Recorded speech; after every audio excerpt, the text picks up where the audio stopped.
प्रधानमंत्री ने ब्रिटेन की प्रधानमंत्री से टेलीफोन पर की बातचीत। व्यापक रणनीतिक साझेदारी और मजबूत करने की जताई प्रतिबद्धता। महारानी एलिजाबेथ के सम्मान में आज भारत में एक दिन का राजकीय शोक। पूर्व आईएएस अधिकारी मैरी नीलिमा करकेट्टा को झारखंड लोक सेवा आयोग जेपीएससी का अध्यक्ष बनाया गया। जेईई एडवांस 2022 के परिणाम और मेरिट लिस्ट जारी।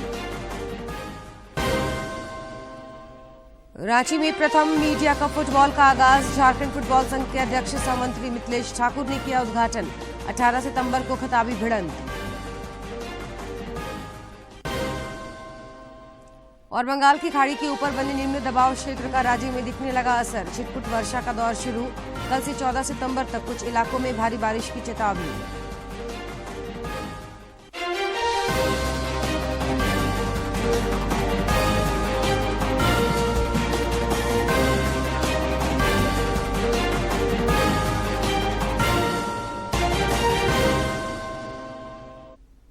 नमस्कार, खबरें झारखंड में आपका स्वागत है। मैं हूं जयलक्ष्मी और अब खबरें विस्तार से।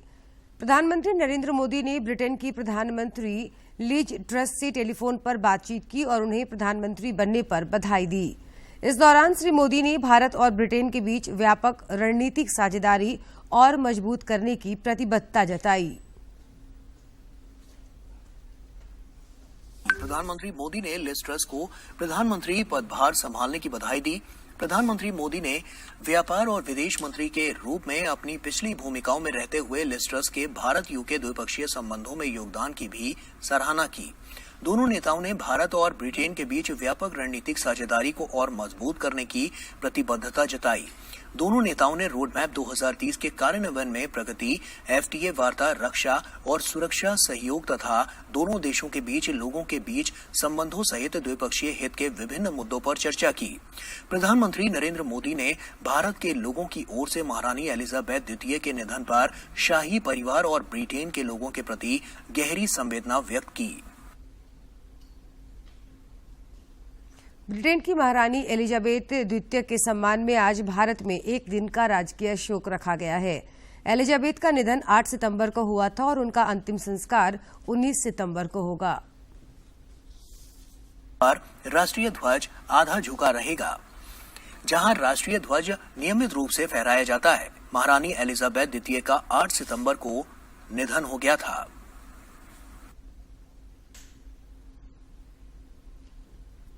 3 दिवसीय ओडिशा दौरे के क्रम में जनजातीय मामलों के केंद्रीय मंत्री अर्जुन मुंडा विभिन्न कार्यक्रमों में हिस्सा ले रहे हैं। उन्होंने जाजपुर में जनजातीय लाभार्थी सम्मेलन में शिरकत की और वंचित वर्गों के उत्थान पर बल दिया। श्री मुंडा ने कहा कि केंद्र सरकार देश के बहुआयामी विकास के लिए कृत संकल्पित है और जनजातीय समुदाय को उचित मान और सम्मान दिलाया जा रहा है।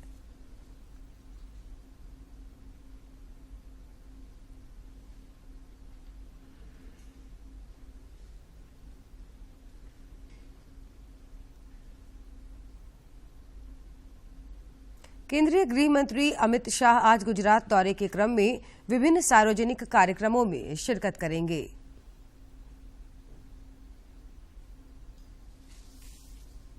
अमित शाह गुजरात के अमरेली में सहकारी संस्थानों की वार्षिक आम बैठक में शामिल होंगे। अपने दौरे के दौरान केंद्रीय गृह एवं सहकारिता मंत्री सोमनाथ मंदिर में पूजा अर्चना करेंगे।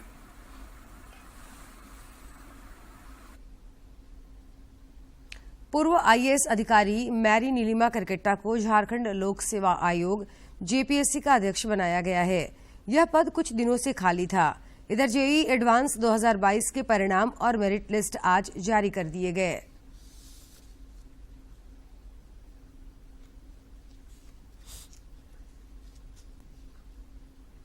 देश भर में पिछले 24 घंटे के दौरान कोविड के 5076 नए मामले सामने आए हैं, जबकि इस अवधि में 5977 संक्रमित स्वस्थ भी हुए हैं। केंद्रीय स्वास्थ्य मंत्रालय के अनुसार देश में कोविड के 47,945 मामले सक्रिय हैं।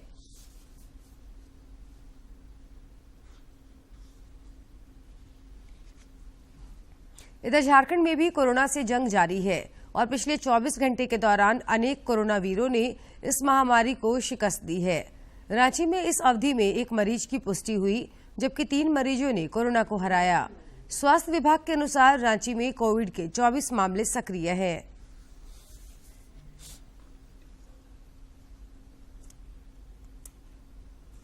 कोरोना के खिलाफ जारी जंग में देश में टीकाकरण अभियान तेज गति से जारी है।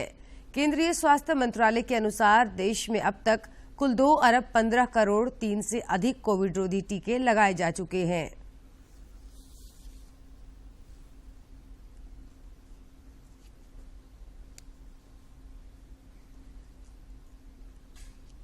केंद्र सरकार का पोषण अभियान सरायकेला जिले की गर्भवती महिलाएं और बच्चों के लिए वरदान साबित हो रहा है। देखते हैं इस रिपोर्ट में।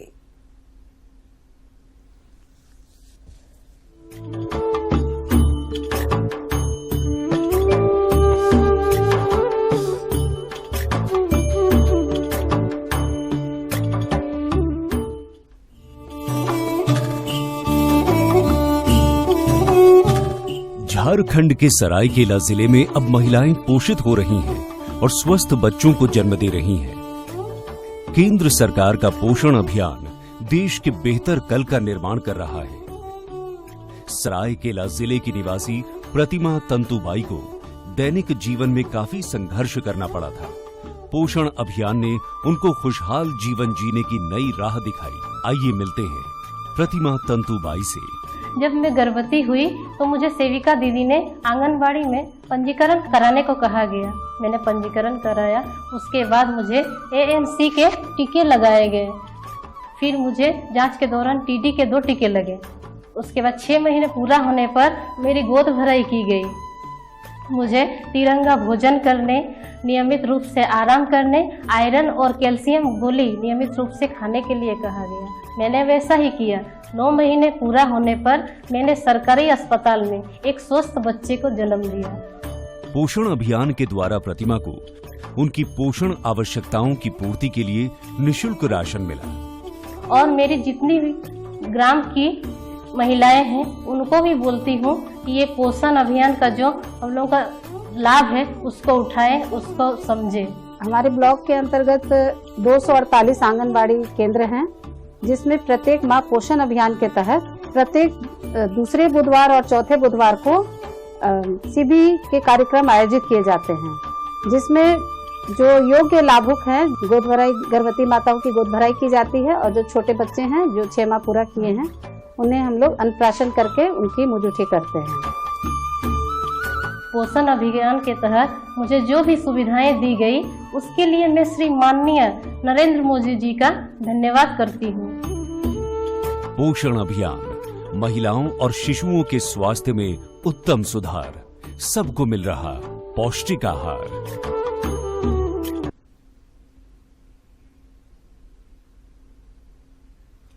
देश में चुनावी प्रक्रिया को पारदर्शी बनाने के लिए पिछले 1 सितंबर से आधार कार्ड को मतदाता पहचान पत्र से जोड़ने का काम जारी है। इस सिलसिले में राज्य के विभिन्न बूथों पर आज विशेष शिविर भी हो रहा है, जहां पर मतदाता आधार लिंकेज का काम जरूरी दस्तावेज दिखाकर पूर्ण करा सकते हैं। झारखंड चेंबर चुनाव के सिलसिले में आज भी मतदान की प्रक्रिया चल रही है, जो शाम 7 बजे तक चलेगा। इसके बाद कल मतगणना होगी। कल पहले दिन के मतदान में तकरीबन 17% वोट पड़े तथा वार्षिक आम सभा की बैठक भी संपन्न हुई। चुनाव समिति ने बताया कि 2 दिनों की चुनावी प्रक्रिया में 3570 मतदाता 57 प्रत्याशियों के भाग्य का फैसला करेंगे। रामगढ़ जिले के दुलमी प्रखंड अंतर्गत जामसिंह के रहने वाले एक युवक रजनीकांत ने प्रधानमंत्री नरेंद्र मोदी को मिले एक फ्रेम को नीलामी में सबसे ज्यादा बोली लगाकर खरीदा है।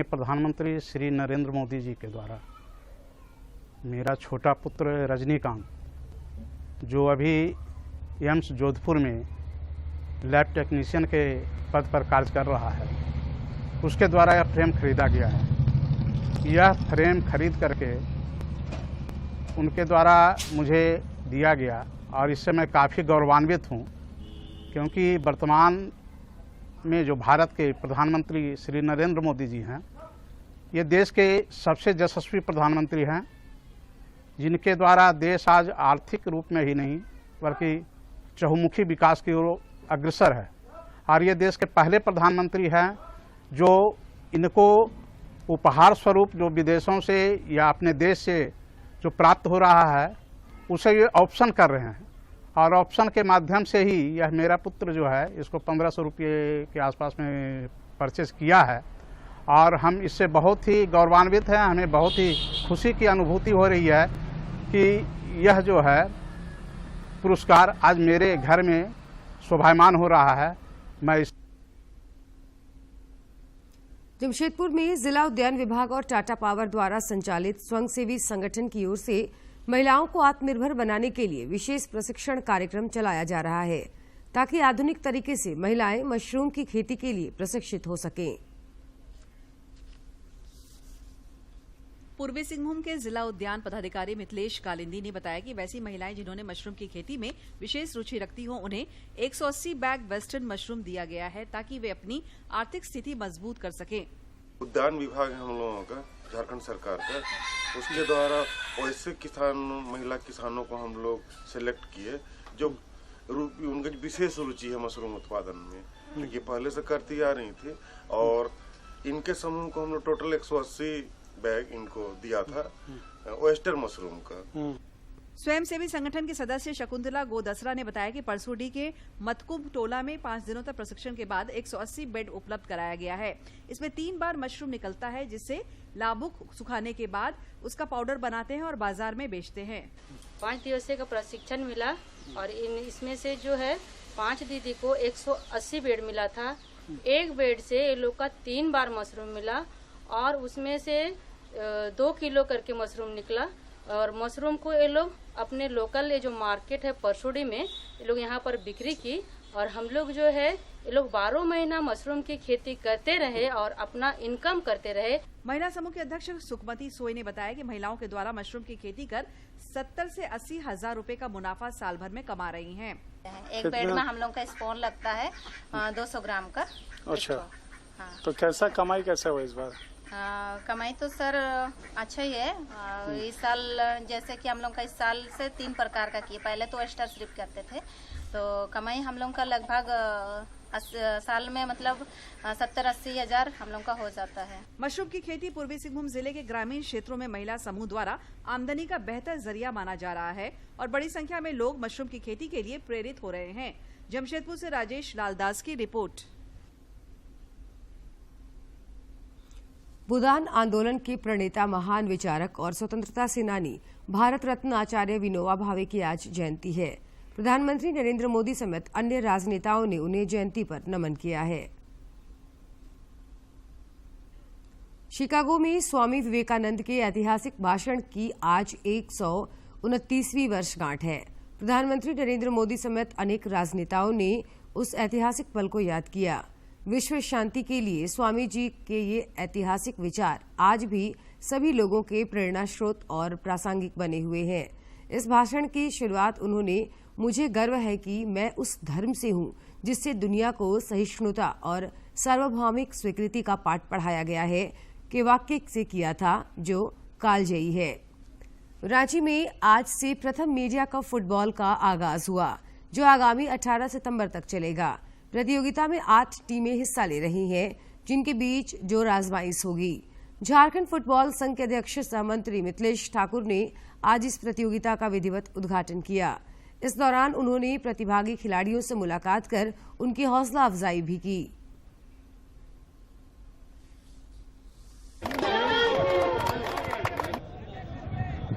संदीप नाग बॉल लेके आगे बढ़ते हुए, बहुत अच्छा, शानदार। और ये राकेश पीछे पीछे दौड़ते हुए। जिस तरह से हम राजनीतिज्ञों पर बहुत मानसिक दबाव रहता है, बहुत तरह की समस्याओं से हमें जूझना पड़ता है, उससे कम हमारे प्रेस के साथियों का भी स्थिति उससे कम नहीं होती है। वो भी काफी उलझनों से, काफी मानसिक दबाव में निरंतर मैं देखता हूं कहीं 8-8 घंटे 7-7 घंटे रिपोर्टिंग करने वाले लोग एक खबर के लिए कहीं खड़े रहते हैं, धूप में, पानी में। उस समय मेरे मुंह से सहसा निकलता। अभी हम लोग गए हुए थे वहां। प्रधानमंत्री नरेंद्र मोदी ने इस महीने की 25 तारीख को आकाशवाणी से प्रसारित होने वाले मन की बात कार्यक्रम के लिए लोगों से सुझाव मांगे हैं। प्रधानमंत्री ने कहा है कि विभिन्न विषयों पर उन्हें भेजे गए सुझावों को अगले मन की बात कार्यक्रम में शामिल किया जा सकता है। लोग अपने विचार नमो ऐप और mygeo.open फोरम पर भेज सकते हैं। वे टोल फ्री नंबर 1800-11-7800 पर भी अपने सुझाव हिंदी और अंग्रेजी में रिकॉर्ड करा सकते हैं। फोन लाइनें 23 सितंबर तक खुली रहेंगी। 1922 पर मिस्ड कॉल देकर और एसएमएस के जरिए लिंक प्राप्त करके सीधे अपने सुझाव प्रधानमंत्री को भेज सकते हैं। झारखंड में मौसम ने एक बार फिर करवट बदल ली है और बंगाल की खाड़ी में बने निम्न दबाव के क्षेत्र के कारण छिटपुट बारिश का दौर शुरू हो गया है। राज्य के अधिकांश जिलों में 2 दिनों तक झमाझम बारिश का पूर्वानुमान लगाया गया है। मौसम विज्ञान केंद्र ने कल से राज्य में भारी बारिश की आशंका जताई है। राज्य सरकार ने गिरिडीह जिले के नक्सल प्रभावित डुमरी प्रखंड के कई गांवों में हैदराबाद की कंपनी MSPL को सर्वेक्षण की जिम्मेवारी सौंपी थी। भूगर्भीय जांच के बाद 5 गांवों में प्रचुर मात्रा में तांबा मिलने की पुष्टि कंपनी द्वारा की गई है।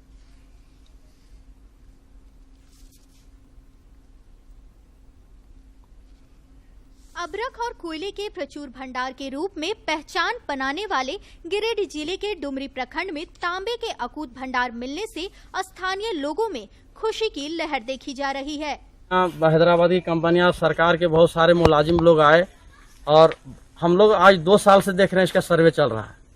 तो मैं सरकार से मैं तमाम ग्रामीणों की ओर से भी मैं ये कहना चाहूँगा, भारत सरकार से, सेंट्रल गवर्नमेंट से, कि बहुत जल्द यहाँ काम जो है इसको अमल में लाया जाए और काम चालू किया जाए ताकि यहाँ का जो बेरोजगारी और गरीबी है वो दूर हो सके। ग्रामीणों का मानना है कि इस इलाके में कोयला, अबरख और अब तांबा के साथ साथ सोना का भी भंडार भरा हुआ है। भारत सरकार द्वारा खनन की प्रक्रिया प्रारंभ की जाती है तो इस क्षेत्र के लोगों का तकदीर और तस्वीर बदल सकती है।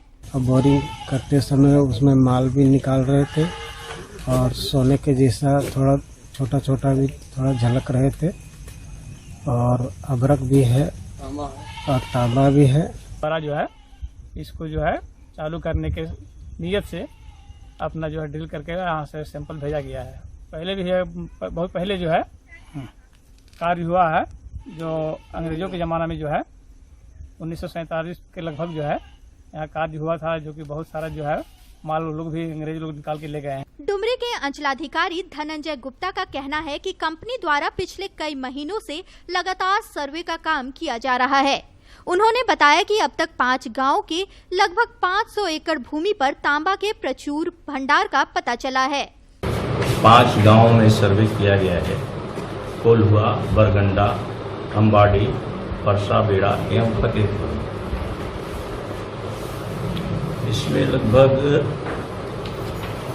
0.59 स्क्वायर किलोमीटर पर सर्वे किया गया। लालखंडी और माओवादियों का गढ़ माने जाने वाले इस क्षेत्र में तांबे जैसे खनिज संपदा के मिलने से लोग उत्साहित है। स्थानीय लोगों का मानना है कि इससे स्थानीय स्तर पर लोगों को रोजगार मिलेगा और लोग मुख्य धारा में शामिल भी होंगे। गिरिडीह से रमेश प्रभाकर की रिपोर्ट। और अब कुछ खबर राज्य के विभिन्न जिलों से।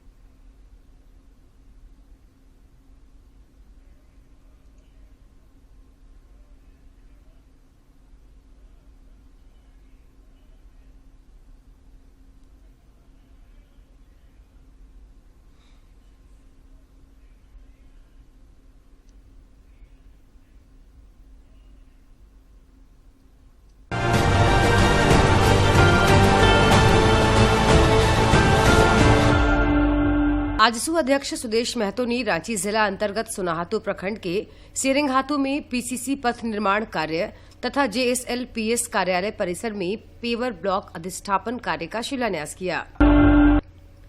कोडरमा उपायुक्त ने मरकच्चो प्रखंड के विभिन्न विद्यालयों का औचक भ्रमण कर शिक्षा व्यवस्था का जायजा लिया और शिक्षकों से प्रोजेक्ट इम्पैक्ट के तहत विद्यालय में विभिन्न गतिविधियों का आयोजन कर बच्चों का संपूर्ण विकास करने का निर्देश दिया। पलामू उपायुक्त की अध्यक्षता में जिला स्तरीय अंतर विभागीय समन्वय समिति की बैठक हुई। इस दौरान उपायुक्त ने जिले में जन्म मृत्यु का ऑनलाइन निबंधन 100% कराने को लेकर योजनाबद्ध तरीके से कार्य करने के निर्देश दिए। उन्होंने संबंधित पदाधिकारी को अपने अपने क्षेत्र अंतर्गत प्रत्येक जन्म मृत्यु की घटनाओं की CRS सॉफ्टवेयर पर ऑनलाइन निबंधन करने की हिदायत दी। रामगढ़ जिला अंतर्गत प्रखंड मुख्यालय रामगढ़ के समीप DMFT मद से जिला पुस्तकालय संचालित है। जिले की उपायुक्त ने इस बारे में फोटो के साथ जानकारी साझा करते हुए कहा कि विद्यार्थी जरूरी निर्देशों का पालन करते हुए पुस्तकालय का लाभ ले सकते हैं। मांडर की विधायक शिल्पी नेहा तिर्की ने रांची में मुख्यमंत्री हेमंत सोरेन से शिष्टाचार मुलाकात की और ट्राइबल एडवाइजरी काउंसिल का सदस्य बनाने के लिए मुख्यमंत्री का आभार जताया। इस मौके पर उन्होंने मांडर विधानसभा क्षेत्र में ग्रामीण विद्यार्थियों के लिए नए कॉलेज खोले जाने तथा नए सड़क निर्माण की दिशा में पहल करने का आग्रह किया। मुख्यमंत्री ने इस दिशा में जल्द सकारात्मक पहल का भरोसा दिलाया। खूंटी सांसद सह केंद्रीय मंत्री अर्जुन मुंडा ने ओडिशा के जाजपुर लोकसभा क्षेत्र के धर्मशाला विधानसभा अंतर्गत खजूरी बाटी में सबर जनजाति परिवार के घर जाकर भोजन किया। इस दौरान परिवार के मुखिया और उनकी पत्नी ने बहुत आत्मीयता से उन्हें भोजन कराया। स्वास्थ्य मंत्री बन्ना गुप्ता ने जमशेदपुर पश्चिमी विधानसभा क्षेत्र के अंतर्गत 88 विभिन्न योजनाओं का शिलान्यास किया। इस दौरान उन्होंने कहा कि जनता को समर्पित ये योजनाएं क्षेत्र में बेहतर सुविधा बहाल करने के संकल्प को पूरा करेंगे। स्वास्थ्य मंत्री ने अपने विधानसभा अंतर्गत सुनारी क्रिश्चियन बस्ती फुटबॉल मैदान में नगर विकास एवं आवास विभाग द्वारा निर्मित योजनाओं का भी शिलान्यास किया। जामताड़ा जिला अंतर्गत मिहिजाम थाना क्षेत्र में एक नाबालिग बच्ची के दुष्कर्म कर हत्या कर देने के मामले में पुलिस ने आरोपी को गिरफ्तार कर जेल भेज दिया। आरोपी के खिलाफ पॉक्सो एक्ट के तहत मामला दर्ज हुआ था। कोडरमा नगर परिषद के वार्ड नंबर 2 झरनाकुंड क्षेत्र के बिरहोर परिवारों का आधार कार्ड बनाने के लिए विशेष शिविर का आयोजन हुआ। जिले के उपायुक्त ने कहा कि छूटे हुए लोगों का आधार कार्ड बन जाने के बाद उनको चिन्हित करते हुए उन्हें सरकार की जन कल्याणकारी योजनाओं से जोड़ा जाएगा। हजारीबाग जिला अंतर्गत बरकट्टा के बरकन गांगों में अधिकारियों की मौजूदगी में 2 अवैध क्रशरों को सील करते हुए मालिकों पर प्राथमिकी दर्ज कराई गई है। जांच टीम द्वारा 5 ट्रैक्टर अवैध बालू और 1 गिट्टी से ओवरलोड हाईवा को भी जब्त किया गया तथा चालक और मालिक पर प्राथमिकी दर्ज की गई। भारत की कम्युनिस्ट पार्टी मार्क्सवादी की झारखंड राज्य कमेटी देशव्यापी अभियान के तहत 20 सितंबर को राजधानी रांची में एक रैली और जनसभा आयोजित कर ज्वलंत मुद्दों पर जनता को जागरूक करेगी। पार्टी द्वारा पिछले 1 सितंबर से पूरे झारखंड में इस रैली और जनसभा को सफल बनाने के लिए सघन अभियान चलाया जा रहा है। एनसीसी रांची झारखंड बटालियन द्वारा होटवार स्थित बिरसा मुंडा एथलेटिक्स स्टेडियम में जूनियर डिवीजन और जूनियर विंग ने एनसीसी कैडेटों का विशेष वार्षिक प्रशिक्षण शिविर चल रहा है जो 14 सितंबर तक चलेगा। शिविर में रांची, बोकारो, तेनुघाट, मुरहू और मांडर के विभिन्न विद्यालयों के लगभग 500 एनसीसी कैडेट हिस्सा ले रहे हैं। इस शिविर में ए प्रमाण पत्र परीक्षा 2023 में भाग लेने वाले कैडेटों को विशेष प्रशिक्षण की तैयारी कराई जा रही है। कोडरमा उपायुक्त ने अपने कार्यालय प्रकोष्ठ में जिले के सभी प्रखंड विकास पदाधिकारी और अंचल अधिकारियों के साथ बैठक कर राजस्व एवं संबंधित अधिकारियों को दिए गए दैनिक कार्यों की साप्ताहिक समीक्षा की।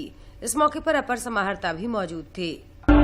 पूर्वी सिंहभूम जिले के सदर अस्पताल खास महल में ओपीडी में आए मरीजों का पंजीकरण ई-हॉस्पिटल के माध्यम से ऑनलाइन किया जा रहा है।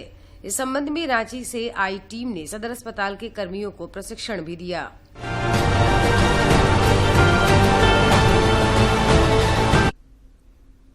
समाचारों का सिलसिला जारी रहेगा, लेकिन इस विराम के बाद।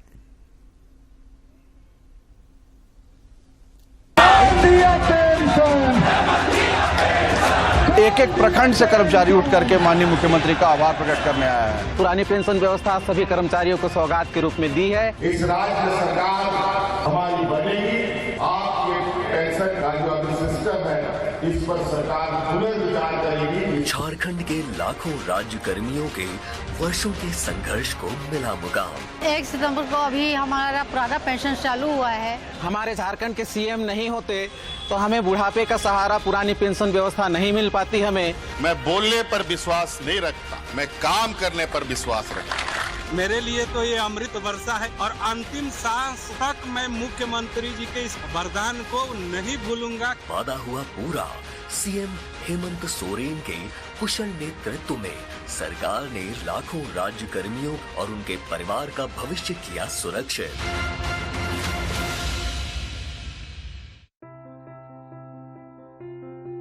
सपना देखना जरूरी है, गिरना और गिरकर संभलना उससे भी ज्यादा जरूरी है। कुछ पाने के लिए पक्का इरादा और फिर पूरी लगन के साथ मेहनत, तब जाकर मिलती है मंजिल। मैं एंजल मेरीना टेकी, मिस यूनाइटेड नेशंस अर्थ 2022। आप भी बदल सकते हैं देश की तस्वीर। अब आपकी बारी है, आपकी आवाज बने लोकतंत्र की पहचान। अगर आप 18 साल के हैं या होने वाले हैं तो अब साल में एक नहीं 4 अलग अलग तारीखों 1 जनवरी, 1 अप्रैल, 1 जुलाई और 1 अक्टूबर की अहर्ता तिथि के अनुसार वर्ष में कभी भी वोटर लिस्ट में नाम जुड़वाएं। अपना आधार नंबर वोटर लिस्ट से जुड़वाएं, ऑनलाइन वोटर हेल्पलाइन ऐप या nvsp.in पर आवेदन करें। एक सही फैसले से ही मिलती है जिंदगी को सही दिशा। इसलिए जागरूक बने, मतदाता बने, लोकतंत्र की मजबूती का हिस्सा बने।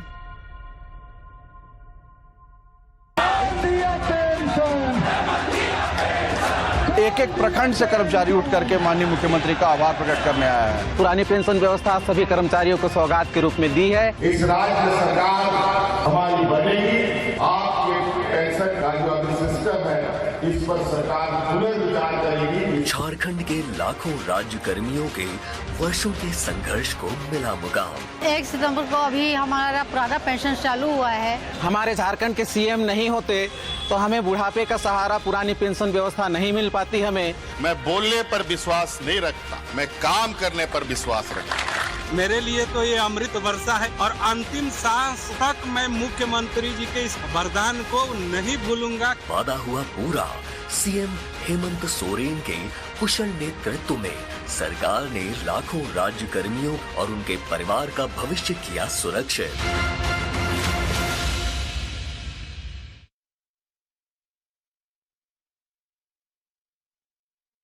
अक्टूबर से 30 अक्टूबर के बीच ओडिशा, गोवा और महाराष्ट्र में आयोजित होगी।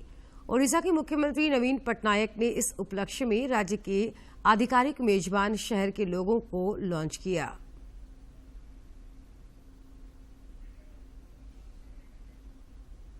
झारखंड में मौसम ने एक बार फिर करवट बदल ली है और बंगाल की खाड़ी में बने निम्न दबाव के क्षेत्र के कारण छिटपुट बारिश का दौर शुरू हो गया है। राज्य के अधिकांश जिलों में 2 दिनों तक झमाझम बारिश का पूर्वानुमान लगाया गया है। मौसम विज्ञान केंद्र ने कल से राज्य में भारी बारिश की आशंका जताई है।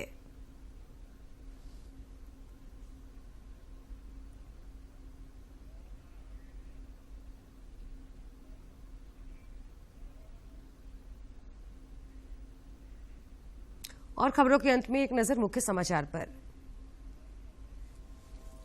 प्रधानमंत्री ने ब्रिटेन की प्रधानमंत्री से टेलीफोन पर की बातचीत, व्यापक रणनीतिक साझेदारी और मजबूत करने की जताई प्रतिबद्धता। महारानी एलिजाबेथ के सम्मान में आज भारत में एक दिन का राजकीय शोक।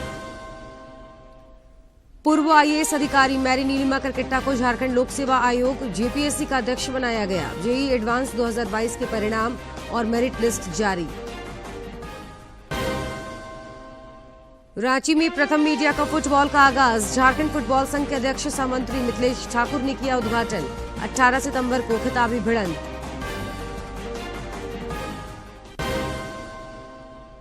और बंगाल की खाड़ी के ऊपर बने निम्न दबाव क्षेत्र का राज्य में दिखने लगा असर। छिटपुट वर्षा का दौर शुरू। कल से 14 सितंबर तक कुछ इलाकों में भारी बारिश की चेतावनी।